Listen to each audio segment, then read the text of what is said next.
Hello students, welcome back. यहाँ पर हम बात कर रहे हैं 8th क्लास का chapter 4 minerals and power resources. अभी हमने बात की डिफरेंट टाइप ऑफ मिनरल्स की। In previous video we have talked about different type of minerals. Now will talk about minerals extraction, यानी कि जो मिनरल्स हैं वो कैसे निकाले जाते हैं। जनरली मिनरल्स जो हैं ज़्यादातर क्या होता है, डीप इनसाइड द अर्थ होते हैं, बट कुछ ऐसे होते हैं जो नियर द अर्थ सरफेस पाए जाते हैं। अब मिनरल्स को हम निकालने की क्या क्या प्रोसेस है इसके बारे में बात करेंगे। मिनरल्स को थ्रू द माइनिंग। अब माइनिंग में क्या ओपन कास्ट माइनिंग होती है और शाफ्ट माइनिंग होती है। उसके बाद ड्रिलिंग प्रोसेस से निकाला जाता है एंड क्वेरिंग। कि ये यहाँ पर मैं आपको एक फ्लो चार्ट के थ्रू दिखाऊंगी एक्सट्रैक्शन ऑफ मिनरल्स। मिनरल्स को हम 3 टाइप से निकाल सकते हैं, माइनिंग के थ्रू, ड्रिलिंग के थ्रू और क्वेरिंग के थ्रू। अब जो माइनिंग है, माइनिंग में भी 2 टाइप से निकाला जाता है। एक होती है हमारी ओपन कास्ट माइनिंग और दूसरी शाफ्ट माइनिंग। माइनिंग क्या होता है, यानी कि माइनिंग की जो प्रोसेस है मिनरल्स को निकालने की, यानी कि कहाँ से, रॉक से। रॉक के अंदर से जो मिनरल्स, रॉक के अंदर जो मिनरल्स मिक्स होते हैं, है ना, तो मीन्स बरिड होते हैं, दबे हुए होते हैं अर्थ सरफेस के अंडर में भी, तो उसे माइनिंग कहा जाता है। और उसके अलावा माइनिंग को भी हमने 2 पार्ट्स में डिवाइड किया है, open cast mining and shaft mining. Open cast mining में क्या होता है, जो मिनरल्स हैं वो शैलो डेप्थ पे होते हैं, यानी कि जैसे हमारा ये अर्थ सरफेस एरिया है और मिनरल्स हमारे यहाँ पर हैं। तो जो अर्थ सरफेस का पार्ट है, यहाँ पर मैं आपको एग्जांपल के थ्रू दिखाती हूँ, इन लेयर्स को हटा दिया जाता है और फिर क्या कर लिया जाता है, ये मिनरल्स निकाल लिए जाते हैं। अंडरस्टैंड? आई होप आपको ये समझ में आ गया होगा। नेक्स्ट जो शाफ्ट माइनिंग है, शाफ्ट माइनिंग में क्या होता है, डीप बोर्स होते हैं। डीप बोर्स बनाना ही शाफ्ट कहलाता है। ये तरह के औजार कह लो, या आपको पता है जब बोरिंग से पानी निकालते हैं तो इसी टेक्निक का यूज़ किया जाता है। तो ऐसे बोरिंग बना दी जाती है और मिनरल्स को निकाल लिया जाता है। यानी कि अभी जैसे मैंने आपको बताया ओपन कास्ट माइनिंग में अर्थ सरफेस पे होते हैं, लेकिन ये थोड़ी गहराई में होते हैं, नीचे की तरफ डेप्थ, यहाँ पर ये गहराई में, तो बोर्स बनाकर इन्हें निकाला जाता है। शाफ्ट माइनिंग की ज़रूरत जब पड़ती है जब मिनरल्स बहुत ग्रेटर डेप्थ में होते हैं। अब हम ड्रिलिंग की बात करते हैं। ड्रिलिंग में क्या होता है, जैसे कि पेट्रोलियम और नेचुरल गैस है, तो वो कहाँ होती है, अर्थ सरफेस के बिलो होती है, यानी कि बहुत ज़्यादा गहराई में होती है, बिल्कुल डीप में होती हैं। तो क्या होता है, डीप वेल्स बनाए जाते हैं और फिर मिनरल्स को निकाला जाता है। अब नेक्स्ट है हमारी क्वेरिंग।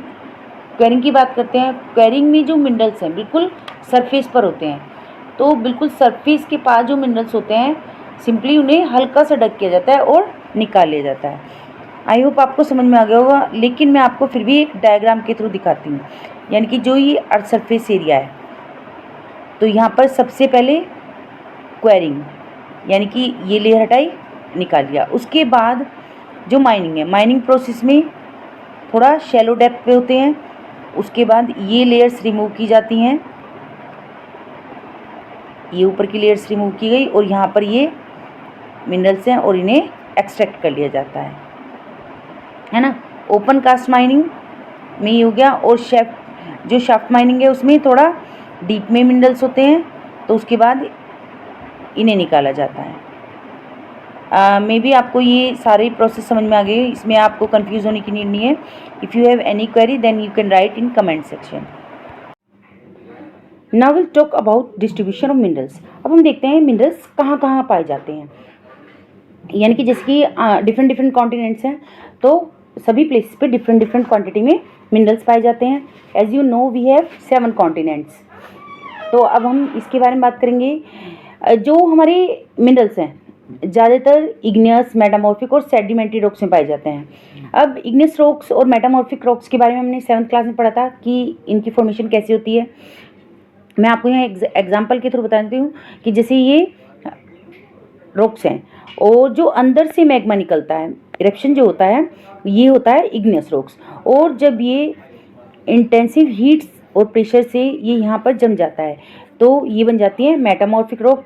और उसके बाद जब ये इनका डिसइंटीग्रेट होता है, यानी कि ये विंड और वाटर के प्रेशर से क्या हो जाती हैं, स्प्रेड हो जाती हैं, और ये मतलब विंड और प्रेशर इन्हें बाहर कर ले जाती है, तो ये दूसरी प्लेसेस पर लेयर के रूप में जम जाती हैं, तो ये होती हैं सेडिमेंट्री रॉक्स।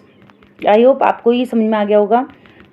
जो मेटेलिक मिनरल्स होते हैं यूजुअली ये इग्नियस और मेटामॉर्फिक रॉक्स में पाए जाते हैं प्लेट्यूज एरिया में, और जो नॉन मेटेलिक मिनरल्स होते हैं ये यूजुअली सेडिमेंट्री रॉक्स में पाए जाते हैं प्लेन्स और यंगफोल्ड माउंटेन्स पर।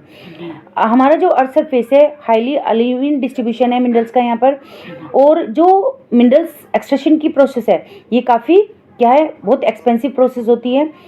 ओनली रिच और educate minerals deposit are worth mining होते हैं। अब जैसे कि एशिया है, एशिया में जो आयरन और डिपॉजिट है ये China, Russia, north east Asia, Azerbaijan और इंडिया में पाए जाते हैं।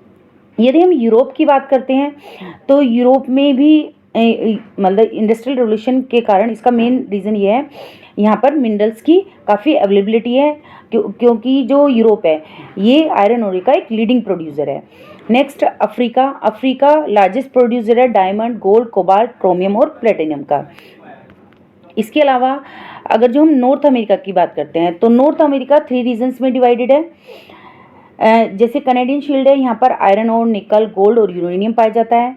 अप्लेशियन रीजन में कोल पाया जाता है, और जो माउंटेन रेंजेस हैं वेस्ट की यहाँ पर कॉपर, लीड, जिंक, गोल्ड और सिल्वर पाया जाता है। आयरन और ग्रेट लेक्स में भी पाया जाता है, ग्रेट लेक्स के आसपास, और जो लार्जेस्ट डिपॉजिट है जिंक का ये ब्रिटिश कोलंबिया यानी कि कनाडा है। मैक्सिको भी नॉर्थ अमेरिका में है, जैसे कि ये भी लार्जेस्ट प्रोड्यूसर है सिल्वर का। अगर जो संसार में देखा जाए तो ये लार्जेस्ट प्रोड्यूसर है। नेक्स्ट इज हमारा है साउथ अमेरिका, इसका जो ईस्टर्न हाईलैंड है तो एंडीज माउंटेन्स का और वेनेजुएला का, ये रिच ऑफ मिनरल्स एरिया है। नेक्स्ट ऑस्ट्रेलिया, ऑस्ट्रेलिया भी बॉक्साइट का एक लार्जेस्ट प्रोड्यूसर है। इसके अलावा यहाँ पर गोल्ड, डायमंड, आयरन और टिन और निकल भी पाया जाता है। अंटार्कटिका, यानी कि जैसे कि हमें पता है अंटार्कटिका पे कोई भी नहीं रहता, लेकिन यहाँ पर वैरायटी ऑफ मिनरल्स पाए जाते हैं, सिल्वर है ना, ये सभी माउंटेन्स एरियाज पे पाए जाते हैं। आयरन और जो है estimate to present near the Prince Charles Mountains of East Antarctica. I hope आपको ये डिस्ट्रीब्यूशन ऑफ मिनरल्स समझ में आ गया होगा। If you have any query then you can write in comment section.